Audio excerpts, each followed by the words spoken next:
boils down to it, Moses caught more hell from his family than he did anybody else in the church.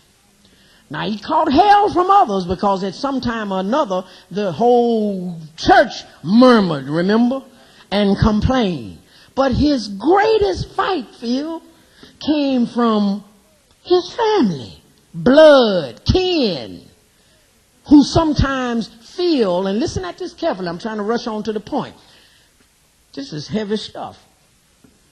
Sometimes family thinks because they got the same blood running through their veins, if you in some upper position, they want to know, well, he ain't no more than me. My mama and his mama are sisters, or my daddy and his daddy are brothers, which makes us first cousins, same blood. We come from the same granddaddy. How come he's high priest? How come he is the head honcho of the whole congregation of 2 million people, 3 million by now? And I'm living over here on the south side. No title. Huh? Now, let's look at it from a spiritual point of view. How come it couldn't be? Because I said the Kohaths, I ain't even told you why the Kohaths were a privileged family yet. How come is it that the Kohaths were placed over on the south side with the weakest tribes? Yes. How come it couldn't be? Because I'm going to show you real quick here. It was God who ordained. He gave Moses the order. Here's what I want you to see. Let me close on this because this is the very interesting part. If you look at,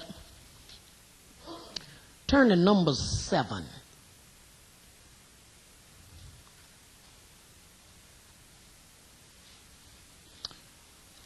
All right. Put down this so you can look at it on your own because I'm going to let you out. I'm not trying to hold you. Before you turn, write this. Numbers 4, verses 1 through 20. Man, I really wanted to take time with this tonight because this is one heck of a picture. Numbers 4, verses 1 through 20. In those verses, you will see that the Kohath family had the responsibility. Listen carefully. You remember the Shekinah cloud that hung over? Whatever the cloud did, what was it that they were supposed to do? Do whatever it did. When the cloud stopped, they stopped. When the cloud started moving, they moved. It was the Kohath's family responsibility to get the Ark of the Covenant. How prominent is that? It was their job to take down the veil. You'll see it in Numbers 4, 1 through 20. It was their job to take down the veil, Stalworth, drape it over the ark. And the Kohath family was responsible to make sure that the Ark of the Covenant, the table of showbread, the golden altar,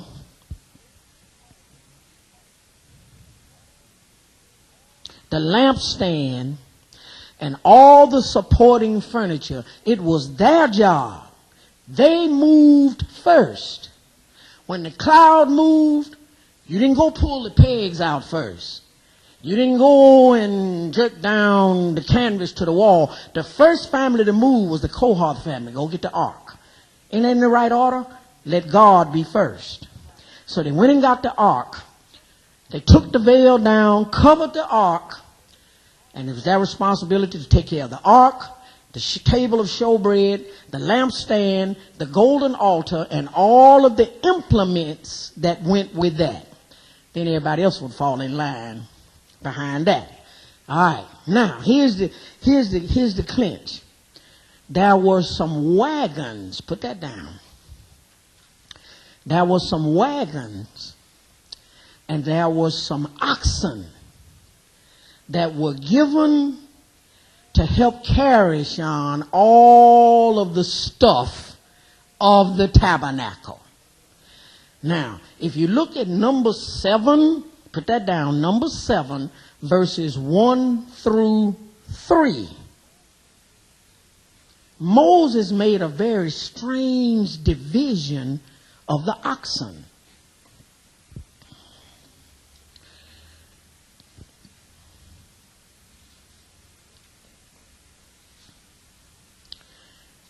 Put this down. For the Gershon family, I told you there were three families of the Levites, the Kohath, the Gershon, and the Merari, right? Put down the Gershon family, Gershon. Moses gave them 2 wagons and 4 oxen. Went to that family. To the other family, the Merari, Merari family, Moses gave them 4 wagons and 8 oxen. So how many wagons were there in all? How many oxen were there in all? Okay, you got 3 families, but Moses did not give the Kohath family any wagons and no oxen. Because if you look at that verse, it says, but unto the sons of Kohath, he gave what, Sheila? None. Y'all see that?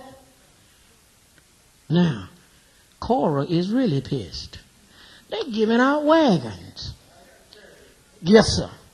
And they're giving out oxen.